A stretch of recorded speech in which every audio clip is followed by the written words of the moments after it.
School of magic season 2 title. मैंने कभी किसी को झांसा देने में इतना अच्छा नहीं देखा। किसी की छाती में जकड़न का सबसे अच्छा इलाज किसी को बुरी तरह पीटना है, आदर्श ने अपने आप से कहा और अपने पैरों पर खड़ा हो गया। आहन मुस्कुराया। उसने ग्रुप के पीछे की ओर एक सुंदर दिखने वाली लड़की को विकृत नजर से देखते हुए लापरवाही से एक नई सिगरेट जलाई। वह उत्सुक था कि उसके जैसे अपरंपरागत स्वभाव वाली लड़की इन नीच बदमाशों के साथ क्यों घूम रही होंगी। आदर्श ने अपना मैजिक नहीं चलाया, यह सिर्फ एक छोटी सी झड़प थी। उसने सिर्फ एक स्कार्फ बांधे हुए आदमी के चेहरे पर मुक्का मारा, पर्म वाले युवक के पैर पर पैर रखा और चश्मा पहने हुए एक आदमी के चेहरे पर थप्पड़ मारा। आदर्श ने कुछ ही राउंड में उन सभी को बाहर कर दिया। उसे सबसे अच्छा महसूस हुआ तब उसे यह स्वीकार करना पड़ा कि अगर वे नहीं आए होते तो वह काफी समय तक परेशान और उदास महसूस करता। उनकी उपस्थिति ने आदर्श को अस्थायी रूप से बढ़ते समुद्र के लेवल के बारे में पूरी तरह से भूलने में मदद की। वो उनका बेहद आभारी था। उन्होंने उसे याद दिलाया कि दुनिया चाहे कितनी भी बदल गई हो, अभी भी बेहद सारे बेवकूफ है जो कुछ ले जाने का इंतजार कर रहे हैं। अभी भी बेहद सारा कचरा था जिसका उसे ध्यान रखना था, और बेहद सारी लड़कियां थी जो जीतने का इंतजार कर रही थी, जिंदगी कभी बेहतर नहीं थी। तुमने मुझे चोट पहुंचाने की हिम्मत की? क्या तुम जानते हो कि मैं कौन हूं? क्या तुम जानते हो कि मैं किसको बुला सकता हूं और अभी तुम्हारी कार को समुद्र में धकेल सकता हूं? हेड स्कार्फ मैन ने चिल्लाते हुए कहा। वह स्पष्ट रूप से अभी भी नहीं रुका। उसने आदर्श और आहन से निपटने के लिए बैकअप बुलाने की भी धमकी दी। आदर्श कगार के करीब गया और समुद्री पानी पर एक मुक्का मारा। एक फायर फिश धीरे धीरे बड़ी होती गई और अपने रास्ते में क्रोध से दहाड़ने लगी। इसने समुद्र की सतह पर एक बेहद बड़ा छेद कर दिया जिससे पानी तुरंत वाष्पित हो गया। लपटें कुछ 100 मीटर तक आगे फैल गई जिससे समुद्र लाल हो गया। सड़क पर दौड़ने वाले लोग शॉक रह गए। आदर्श का फिस्ट आसानी से एक टैंक को नष्ट कर सकता था। उन्हें तो छोड़ ही दीजिए, जो मैजिशियन भी नहीं थे। अरे भाई, यह बस एक गलतफहमी है। मैं पहले गलत था बाउशान में। हर कोई मुझे भाई हैक्सियन या सीफूड कहता है। मैं सीफूड स्ट्रीट का संस्थापक हूँ। कृपया मुझे माफी मांगने के लिए यहाँ का सबसे महंगा सी फूड खिलाने की परमिशन दे। उस आदमी का रवैया तुरंत बदल गया। आदर्श ने सिर हिलाकर कहा, अच्छा लगता है। मैंने उतरने के बाद से कुछ भी नहीं खाया है। उसने इनविटेशन को अस्वीकार नहीं किया। तुम जैसे शक्तिशाली मैजिशियन को भोजन पर इनवाइट करना मेरे लिए सम्मान की बात है।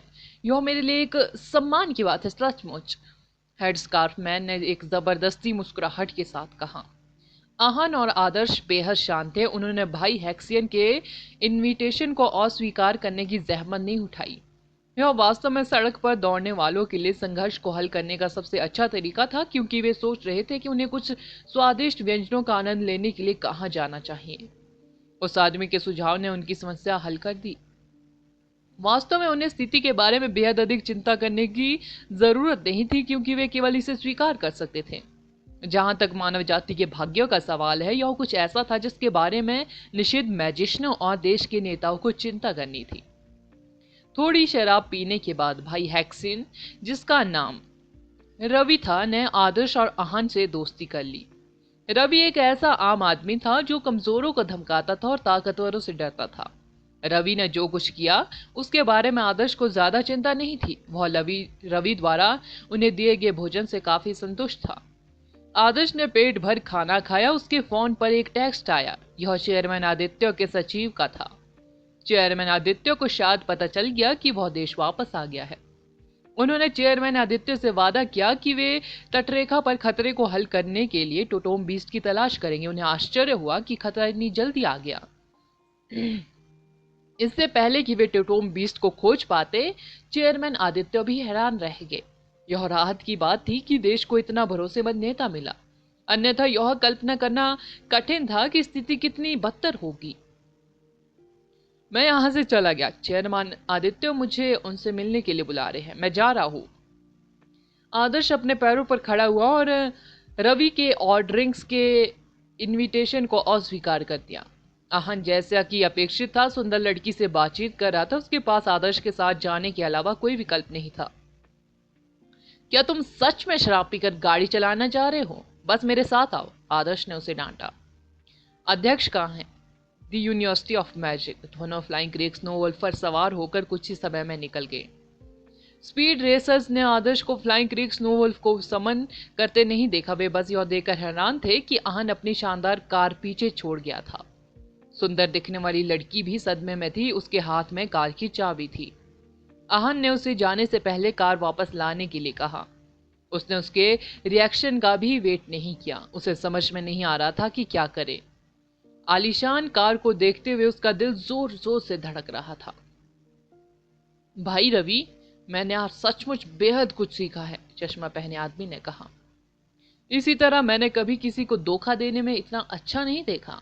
एक विशाल डीमन हैंड से लड़ना, एक रेड कार्डिनल को जीवित पकड़ना। क्या उन्होंने यह भी कहा कि चेयरमैन आदित्य उन्हें बुला रहे थे? हम मैजिशियन नहीं हो सकते, लेकिन इसका मतलब यह नहीं है कि हम बेवकूफ है। यूनिवर्सिटी ऑफ मैजिक आदर्श पहुंचते हैं। उन्हें तब आश्चर्य हुआ जब उसे पता चला कि चेयरमैन आदित्य ने उनसे मिलने के लिए उनके घर पर ही आने का फैसला किया। आदर्श ने दरवाजा खोला और अपने जूते उतारे। उसने तुरंत समायरा को सोफे पर बिल्कुल सीधी मुद्रा में बैठे देखा। वह आमतौर पर एक सुंदर और महान स्वभाव की होती है, फिर भी वह अब स्पष्ट रूप से बेहद घबराई हुई थी। उसने आश्चर्यजनक रूप से भोजन की डिलीवरी का ऑर्डर दिया था, क्योंकि वह खुद खाना बनाने में बेहद आलसी थी। जब उसने दरवाजा खोला तो वह चेयरमैन आदित्य को उसके द्वारा ऑर्डर किए गए टेक अवे भोजन के साथ देखकर शॉक रह गई।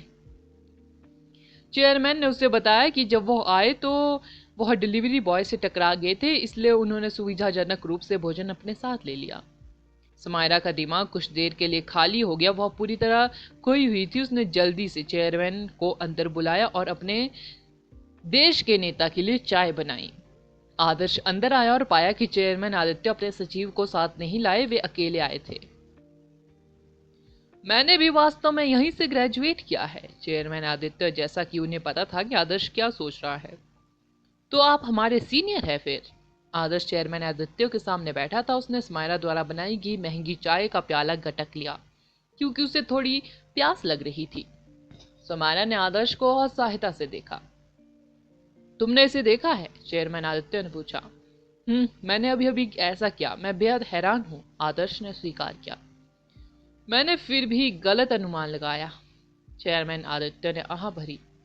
आपने नुकसान को कम करने में पहले ही बेहद बढ़िया काम किया है। मुझे संदेह है कि एशिया मैजिक एसोसिएशन से कोई भी आप पर फिर से संदेह करेगा। मुझे यकीन है कि आपके राजनीतिक दुश्मन सोलगेश अब बेहद परेशानी में हैं, आदर्श ने बताया। शायद आदित्य के निवारक उपायों के बिना वह आज सड़क पर दौड़ने वालों में नहीं फंसता, ना ही वह अपने आरामदायक घर में शांति से टेक अवे भोजन का आनंद ले पाता। जब हर किसी की जान खतरे में थी तो वे अब एक दूसरे के बीच अंतर नहीं करेंगे, क्योंकि हर किसी का लक्ष्य जीवित रहने की कोशिश करना था। अगर सोलगेश ने हस्तक्षेप न किया होता तो हम बेहद सी चीजों को रोक सकते थे। बहुत कमीना। सोलगेश का नाम लेते ही चेयरमैन आदित्य को गुस्सा आ गया। उसे उस कमीने को टुकड़े टुकड़े करने का मन हुआ। आदर्श ने कहा, यह इतनी जल्दी हुआ कि मैं समय पर टोटोम बीस्ट को नहीं ढूंढ पाया। आपने पहले ही बेहद कुछ कर लिया है। पैगंबर ने मुझे गीजा के महान पिरामिड के बारे में बताया। मुझे सच में नहीं पता कि मैं आपका एहसान कैसे चुका सकता हूँ, चेयरमैन आदित्य ने जवाब दिया। School of magic next episode title, councilman बनकर कुछ मजा करे।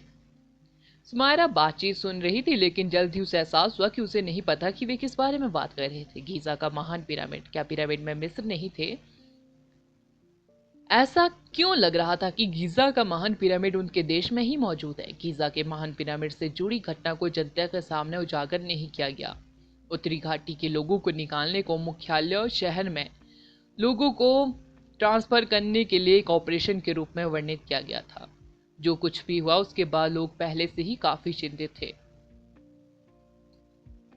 अगर उन्हें पता होता कि उनके देश का उत्तर पश्चिमी भी सुरक्षित नहीं है तो पूरा देश घबराने लगता। उन्होंने पहले ही गीजा के महान पिरामिड को पीछे धकेल दिया था, इसलिए उत्तरी घाटी अब सुरक्षित थी। हालांकि उन्हें चिंता थी कि दुर्भावनापूर्ण इरादे वाले कोई व्यक्ति समाज के क्रम को बाधित करने के लिए अफवाहें फैला सकते हैं। अगर लोग सहयोग करने के लिए तैयार नहीं होते तो अधिकारियों को निवारक उपायों के साथ और भी संघर्ष करना पड़ता। इसलिए चेयरमैन आदित्य व्यक्तिगत रूप से आदर्श के प्रति अपना आभार व्यक्त करने आए थे। वह पहले से ही पूर्वी तटरेखा पर खतरे से निपटने के लिए संघर्ष कर रहे थे। अगर कोई बड़ी आपदा अंतर्देशीय क्षेत्र में भी आ जाती तो लोगों को कहां निकाला जाता। भले ही खबर को सील करने के बाद स्थिति वर्तमान में कंट्रोल में है, मुझे डर है कि अगर अंडरवर्ल्ड सेना के अटैक के बारे में जनता को पता चल गया तो लोग अपनी सारी उम्मीदें खो बैठेंगे। क्या आप कृपया मुझे इस बारे में अभी जनता को ना बताने के लिए माफ कर सकते हैं? चेयरमैन आदित्य की आवाज ऐसी लग रही थी जैसे वह विनती कर रहे हों। आदर्श ने ऊंचे स्वर में जवाब दिया, यह आपका निर्णय है, इससे मुझे कोई परेशानी नहीं है। भैरव जी ने वर्ल्ड कॉलेज टूर्नामेंट के दौरान प्राचीन राजधानी संस्थान की आपदा के बारे में सच्चाई का खुलासा किया। फिर भी उनके देश के लोग अभी भी आदर्श को नहीं पहचान पाए। वह पहले से ही उनसे पूरी तरह निराश था। अनडेड का राजा प्राचीन राजधानी के अनडेडों को कंट्रोल कर रहा था। अंडरवर्ल्ड सेना के वापस लौटने की संभावना नहीं थी। आदर्श को चिंता थी कि अगर उत्तरी घाटी में लड़ाई का खुलासा हो गया तो प्राचीन राजधानी की आपदा से गुजरे लोग अपना दिमाग खो बैठेंगे। अगर उन्हें पता चला कि ज़ॉम्बीज की दो सेनाएं उत्तरी घाटी में एक दूसरे से लड़ रही है तो वे मानसिक रूप से टूट जाएंगे, चाहे वे कहीं से भी हो। चेयरमैन आदित्य ने कहा, मुख्यालय शहरों की स्थापना पूरी हो जाने के बाद हम मिस्र के साथ मिलकर गीजा के महान पिरामिड के बारे में सच्चाई का खुलासा करेंगे। जरूर, आदर्श ने सिर हिलाया।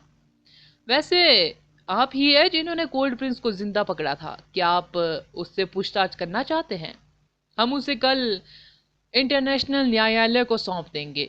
पवित्र न्यायालय उस पर मुकदमा चलाएगा। चेयरमैन आदित्य ने कहा, मैं उसके जैसे घटिया इंसान से पूछताछ क्यों करूं? बस पवित्र न्यायालय को उसे कुछ समय के लिए हिरासत में रखने दे और उसके सभी अपराधों की सूची बना दे। आइए हम इसका यूज शैतान नगरी को मैसेज भेजने के लिए करें और उसे एक अच्छे दिन पर फांसी पर चढ़ा दे। आदर्श ने कहा, दूसरों के लिए एक उदाहरण के रूप में किसी व्यक्ति को दंडित करना आवश्यक था। शैतान नगरी के मेंबर्स रेड कार्डिनल्स का आंख मूंदकर अनुसरण कर रहे थे। उन्होंने उनकी पूजा भी की क्योंकि दुनिया को गिराने के उनके प्रयास हमेशा बिना सजा के रह जाते थे। इसलिए अब समय आ गया था कि शैतान नगरी के बदमाशों को उनके प्यारे रेड कार्डिनल का हश्र दिखाया जाए। जब न्याय किया जा रहा था तो आप उसे पवित्र न्यायालय को सौंपने के लिए सहमत है? अध्यक्ष आदित्य ने पूछा। आदर्श ने जवाब दिया, मुझे लगता है कि ऐसा ही है। आखिरकार वे पेशेवर हैं। मुझे लगा कि आप उनसे दुश्मनी रखेंगे। मैं उन्हें बता दूंगा कि आप व्यक्तिगत रूप से कोल्ड प्रिंस को सौंपने के लिए सहमत हो गए हैं, इसलिए वे आपका एहसान मानेंगे। इस तरह वे आपको फिर से परेशान नहीं करेंगे। चेयरमैन आदित्य ने कहा। पवित्र न्यायालय और विधर्म न्यायालय लगातार आदर्श पर नजर रख रहे थे क्योंकि वे डीमन एलिमेंट की शक्ति से थक चुके थे। विधर्म न्यायालय आदर्श पर मुकदमा चलाना चाहते थे। वे शायद डीमन एलिमेंट को प्रतिबंधित कर दे। आखिरकार पार्थेन मंदिर में हुई त्रासदी के लिए किसी को तो जवाबदेह होना ही था। आदर्श और ब्लैक स्नेक ने भी बेहद से लोगों को मारा। हालांकि यह तब समाप्त हो गया जब उन्होंने निष्कर्ष निकाला कि यह मैलोरा और उसके साथ मिली भगत करने वाले पादरी की साजिश थी। आदर्श अभी भी अपने अपराधों के लिए दोषी था। आदर्श द्वारा कोल्ड प्रिंस को जीवित पकड़ने के बाद चेयरमैन आदित्य का मानना था कि कोल्ड प्रिंस को पवित्र न्यायालय को सौंपना जरूरी था, क्योंकि उन्हें पता था कि आदर्श अभी भी मुकदमे का इंतजार कर रहा है। पवित्र न्यायालय शैतान नगरी को दूर रखने के लिए उसका यूज कर सकता था और पवित्र न्यायालय की क्षमताओं पर दुनिया के संदेहों से भी छुटकारा पा सकता था। सबसे इम्पोर्टेंट बात यह है कि पवित्र न्यायालय पार्थिन मंदिर में आदर्श द्वारा किए गए कार्यों पर भी आंखें मूंद लेगा। 5 महाद्वीपों के मैजिक एसोसिएशन अब पार्थिन मंदिर की त्रासदी के लिए ब्लैक स्नेक को जिम्मेदार नहीं ठहराएंगे। आदर्श पवित्र न्यायालय से नहीं डरता था, लेकिन ब्लैक स्नेक के अस्तित्व को दुनिया ने अभी अभी स्वीकार किया। अगर पार्थिन मंदिर या 5 महाद्वीपों के बेसिक एसोसिएशन उसे ले गए तो हालात मुश्किल हो जाएंगे। 5 महाद्वीपों के मैजिक एसोसिएशनों में निषिद्ध मैजिशियन भी थे। चेयरमैन आदित्य ने कहा, एक और बात है अध्यक्ष महोदय, आप मुझे काउंसिल में क्यों नहीं नियुक्त कर देते? मैं बस मैं तो बस राष्ट्रीय टीम का प्रतिनिधि हूँ, आदर्श ने बड़बड़ाते हुए कहा। अगर तुम वाकई काउंसिलमैन बनना चाहते हो तो यह बुरा विचार नहीं है। आपने बेहद से लोगों का समर्थन अर्जित किया है। इसके अलावा मुझे नहीं लगता कि आपको सुपर मैजिशियन बनने में भी कोई परेशानी होगी। अगर तुम किसी शहर पर शासन कर सकते हैं तो आप सभी पदों पर टिक सकते हैं। क्या मुझे आपको नामांकित करना चाहिए? चेयरमैन आदित्य जोर से हंस पड़े। प्लीज ऐसा ना करें, मैं पहले से ही एक स्वतंत्र व्यक्ति होने की आदत डाल चुका हूँ। इसके अलावा क्या आपने मुझे प्राचीन बिस्टो की खोज का इंपॉर्टेंट मिशन पहले ही नहीं सौंपा है? आदर्श ने जल्दी से अपना हाथ हिलाया। आदर्श कभी भी काउंसिलमैन नहीं बनना चाहता। वह बस एक मैजिशियन बनना चाहता था जो अपनी मर्जी से आ जा सके। जब देश को उसकी जरूरत होगी तो वह अपनी क्षमता के अनुसार मदद करने से पीछे नहीं हटेगा। मुझे लगता है कि तुम सभी आवश्यकताओं को पूरा करने के करीब है। क्या तुमको पता है कि आपका नंदेश पर्वत अभी कितना मूल्यवान है?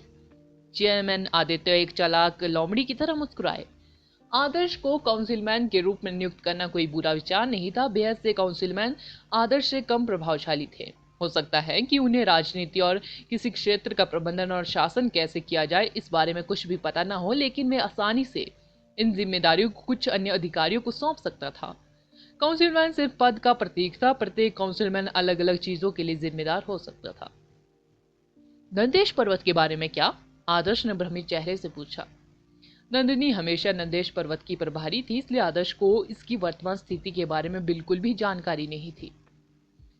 मुझे लगता है आपने मुख्यालय शहरों के बारे में एक दो बातें सुनी होंगी, अध्यक्ष, आदित्य ने कहा। आदर्श ने कहा, कुछ कुछ ऐसा ही है। क्या यह टियर 2 और टियर 3 शहरों तथा आसपास के सभी कस्बों और गांवों को मिलाकर उन्हें कुछ मुख्य शहरों के अंतर्गत नहीं रखना है? यही इसका सार है। समुद्री डिमनों के घूमने का क्षेत्र काफी हद तक बढ़ गया है। समुद्र तट के किनारे सुरक्षित क्षेत्र तेजी से कम हो गए हैं। हेडक्वार्टर सिटी एक नया लेआउट है जिसे हम समुद्र तट के किनारों के शहरों के लिए लागू कर रहे हैं। इन शहरों की राजनीति, अर्थव्यवस्था, परिवहन और सैन्यों पर भारी असर पड़ेगा, लेकिन इससे इन हेडक्वार्टर शहरों के भीतर रियल एस्टेट की कीमत 100 या 1000 गुना बढ़ जाएगी।